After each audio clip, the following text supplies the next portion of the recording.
साथियों, स्वागत है आपका। मैं हूं विजय शंकर। साथियों, आज एक ऐसे नेता हैं राष्ट्रीय स्तर के जिन्हें देख करके मुझे अरविंद केजरीवाल की याद आती है।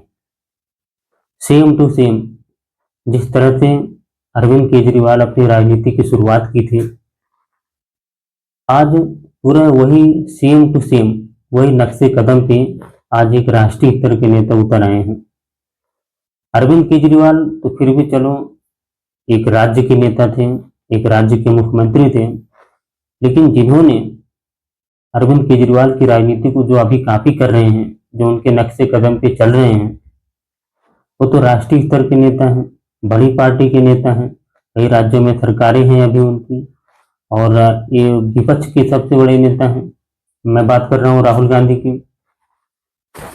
आप अरविंद केजरीवाल और राहुल गांधी में क्या चीजें समानता आप पाते हैं? सोचिए थोड़ा आप।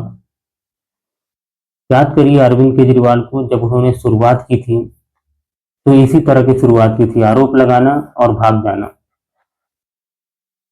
लगभग हर पार्टी के नेता पे अरविंद केजरीवाल ने आरोप लगाया, चाहे वह भारतीय जनता पार्टी का नेता हो, चाहे समाजवादी पार्टी का नेता हो, कांग्रेस का नेता हो, शरद पवार की पार्टी का नेता हो, चंद्रबाबू नायडू हो। लगभग जितनी भी पार्टियां हैं भारत के अंदर, हर पार्टी के किसी न किसी नेता पे अरविंद केजरीवाल ने आरोप लगाया है। और कितना आरोप सिद्ध हुआ है ये अभी आप जान ही चुके हैं। एक भी आरोप सिद्ध नहीं हुआ है, लेकिन मीडिया में इतना तमाशा करना, धरना प्रदर्शन करना, ऐसा लगता है कि अरविंद केजरीवाल ही एकमात्र सहारा है। बाकी जितनी भी पॉलिटिकल पार्टियां हैं, उनके जो नेता हैं, वे सारे भ्रष्टाचारी हैं। आरोप लगाना, भाग जाना और माहौल ऐसे बनाना, मीडिया में जाके ये शीला दीक्षित के खिलाफ अरविंद केजरीवाल जाके चुनाव वो करते हैं। और इसी क्रम में एक चीज और है कि अरविंद केजरीवाल शीला दीक्षित के खिलाफ जाते हैं, फेस टू फेस उनकी विधानसभा सीट पर उनसे लड़ते हैं, उनको हराते भी हैं। तो उनको एक गलत फहमी हो जाती है कि जिस तरह से वो शीला दीक्षित को हरा दिए हैं और दिल्ली में अपनी सरकार बना ली है, उसी प्रकार वो प्रधानमंत्री नरेंद्र मोदी के खिलाफ लड़ेंगे और अपनी सरकार केंद्र में भी बना सकते हैं। लोग उनके साथ खड़े हो जाएंगे। लेकिन जब राज्य की चुनाव हुए, विधानसभा चुनाव हुए दिल्ली में, तो उनकी असलियत सामने तब तक नहीं आई थी। वो क्या है, उनका व्यक्तित्व कैसे है, आने में थोड़ा, हालांकि जो थोड़ा भी पॉलिटिक्स को समझते हैं, जानते हैं, व्यक्तियों के व्यक्तित्व को समझने में जिनको महारत हासिल है, जो थोड़ी भी समझ रखते हैं, या वो अरविंद केजरीवाल को शुरू से ही पहचान गए थे। कोई डाउट नहीं रहा होगा। लेकिन कुछ लोग थे जिनको लग रहा था कि अरविंद केजरीवाल कुछ अच्छा करेंगे, जो और पार्टी उनसे कुछ अच्छा करेंगे, इसलिए दिल्ली में उनकी सरकार बनवा दी।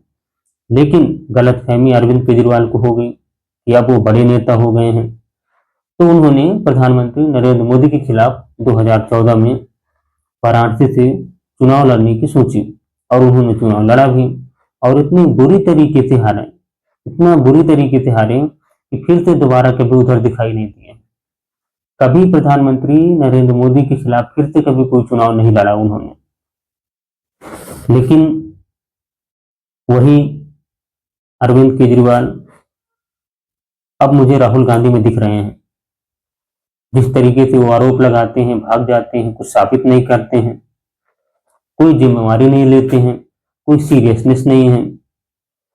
और आजकल अरविंद केजरीवाल की ही तरह थोड़ा हटके हैं, लेकिन वैसे ही जिस तरह से वो जाते हैं, किसी कुली के पास जाते हैं, उनका बैग उठा के अपने सर पे रखते हैं, खेत में जाते हैं, किसान बन जाते हैं, किसी मोची के पास जाते हैं, चप्पल बनाने वाले बन जाते हैं, किसी कंपनी में चले जाते हैं।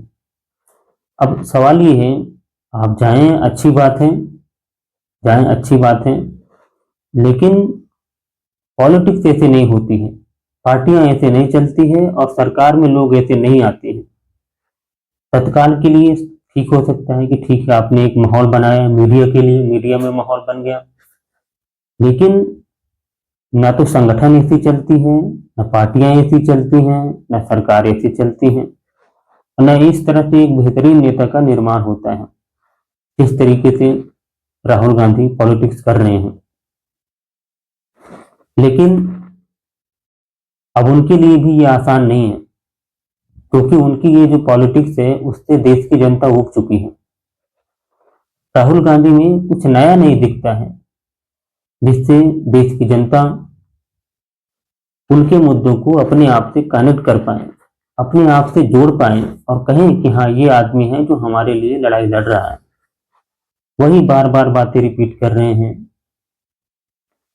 कि हाँ वोटों की चोरी हुई है, इलेक्शन कमीशन के साथ बीजेपी मिली हुई है, लेकिन जब उनसे कोई सवाल पूछता है कि आपके 3 राज्यों में सरकार है, वहां पे कैसे आप लोग जीत गए, तो कोई जवाब नहीं होता है उनके पास, कोई ठोस जवाब नहीं होता उनके पास। विपक्षी पार्टियों में आप देख लीजिए, तमिलनाडु में सरकार है, अब कोई उनसे पूछे कि आखिर झारखंड में आप क्यों जीत गए, तमिलनाडु में क्यों जीत गए, केरल में किसकी सरकार है, और 3 राज्यों में तेलंगाना, कर्नाटक, हिमाचल प्रदेश, यहाँ पे किसकी सरकार है, वही इलेक्शन कमीशन है, तो कोई संतोषजनक उत्तर इनके पास नहीं होता है।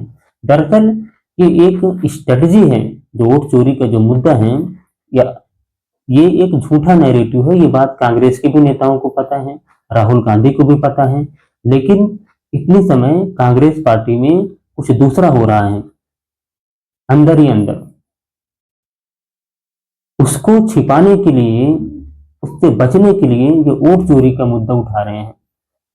राहुल गांधी इतने सारे लोकसभा विधानसभा के चुनाव हारे हैं, अब उन जिम्मेवारी से बचने का यही एकमात्र रास्ता है।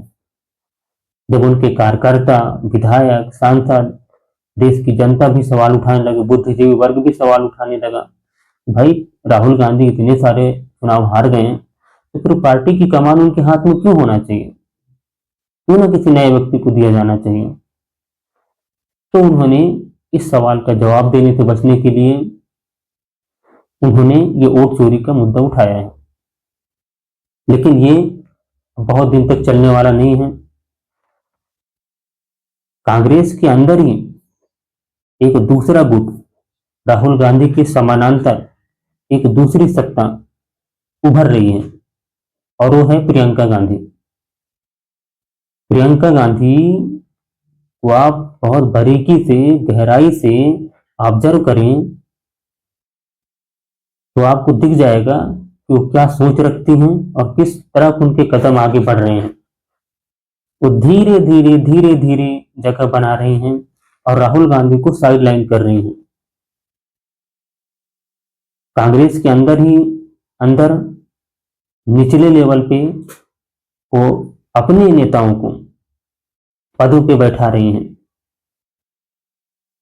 और सहानुभूति ले रही हैं। उनके भाषण आप देखिए, जो लोकसभा में उन्होंने भाषण दिया, वो एक तरह से जो कांग्रेस समर्थित पत्रकार हैं, कांग्रेस समर्थित जो बुद्धिजीवी वर्ग हैं, वो भी ये मानता है कि राहुल गांधी से अच्छा भाषण था प्रियंका गांधी का। और जो राहुल गांधी को चाहने वाले हैं, उनके अंदर तो एक भय ही है प्रियंका गांधी का। तो उन्होंने अभी एक नया नैरेटिव बनाया है कि प्रियंका गांधी भारतीय जनता पार्टी के जाल में फंस गई हैं। दरअसल भारतीय जनता पार्टी एक टूल की तरह, एक औजार की तरह प्रियंका गांधी का इस्तेमाल कर रहे हैं राहुल गांधी के खिलाफ, जो कि एकदम गलत है। एक कांग्रेस पार्टी के अंदर असंतोष है, लगातार इतने चुनाव हारने के बाद कोई भी पार्टी है, कोई किसी भी पार्टी के कार्यकर्ता हो, असंतोष, थोड़ा परेशानी, दुख तो हो गई है। लेकिन ये बातें राहुल गांधी को समझ में नहीं आ रही हैं, क्योंकि मुद्दों पे संगठन में क्या हो रहा है, उन गहराई से विचार विमर्श करने की प्रवृत्ति राहुल गांधी में है ही नहीं है। उछल्ली राजनीति करने वाले लीडर हैं राहुल गांधी। थोड़ा आरोप लगाओ, भाग जाओ, किसी को सामने से उस पर हावी हो जाना भाषण के दौरान, इस तरह की पॉलिटिक्स वो करते हैं। तो वो एक लीडर होता है दूरदर्शी, जो भविष्य की सोच करके अपनी पॉलिटिक्स करता है और बहुत ही शांत होकर के जवाब देता है, लेकिन वो चीजें राहुल गांधी में नहीं दिखती हैं। ऐसा लगता है कि राहुल गांधी को अपने इतिहास का ज्ञान नहीं है, उनका संगठन में क्या कमजोरी है उसके बारे में भी उनको कोई जानकारी नहीं है, और कांग्रेस के अंदर कौन उनकी पार्टी के हितैषी है कौन नहीं उसके बारे में भी राहुल गांधी को कुछ पता नहीं है। लेकिन प्रियंका गांधी को सब पता है और वो धीरे धीरे जगह बना रही हैं। आप देखिएगा आने वाले ज्यादा नहीं, कर्नाटक की विधानसभा के चुनाव आप हो जाने दीजिए और हिमाचल का विधानसभा का चुनाव हो जाने दीजिए, उसके बाद आप देखिएगा कांग्रेस पार्टी में जो कोहराम मचेगा और ये प्रियंका वर्सेस राहुल गांधी ही रहेगा। अब ये प्रियंका गांधी के लिए भी एक चुनौती होगा, क्योंकि राहुल गांधी की पकड़ कांग्रेस पार्टी में बहुत है। अभी राहुल गांधी के समर्थक भी बहुत हैं। ऐसी स्थिति में क्या प्रियंका गांधी इंदिरा गांधी जैसी अपना जो इंदिरा गांधी की एक स्ट्रॉन्ग इमेज थी, क्या वैसी छवि बना पाएंगी? ये निर्णायक होगा, क्योंकि याद करिए कि इंदिरा गांधी के खिलाफ भी इसी तरह से उनकी ही पार्टी के अंदर से आवाज उठी, लेकिन इंदिरा गांधी घबराई नहीं, उन्होंने अलग पार्टी बनाई और सिंडिकेट को हटा करके अलग पार्टी बनाई और जीत करके भी आए, लोगों के दिलों में जगह भी बनाई, काफी लंबे समय तक प्रधानमंत्री भी रही। तो क्या वो स्टैंड लेने के लिए प्रियंका गांधी तैयार है? क्या राहुल गांधी से अलग हट करके प्रियंका गांधी कोई भविष्य देख रही है राजनीति में? और अगर प्रियंका गांधी सोच रही है कि वो राहुल गांधी के साथ रह करके, राहुल गांधी को अपने साथ रख करके वो पॉलिटिक्स कर लेंगी, कामयाब हो जाएगी, तो मुझे ऐसा लगता नहीं हो पाएगा। अगर आगे बढ़ना है, कुछ बड़ा करना है, तो राहुल गांधी के साथ रह करके नहीं होने वाला है। प्रियंका गांधी को अलग रास्ता अपनाना पड़ेगा। अब ये उन पे निर्भर करता है कि कौन सा रास्ता वो अपनाते हैं। तो आज की वीडियो में बस इतना ही है, मिलते हैं अगली वीडियो में।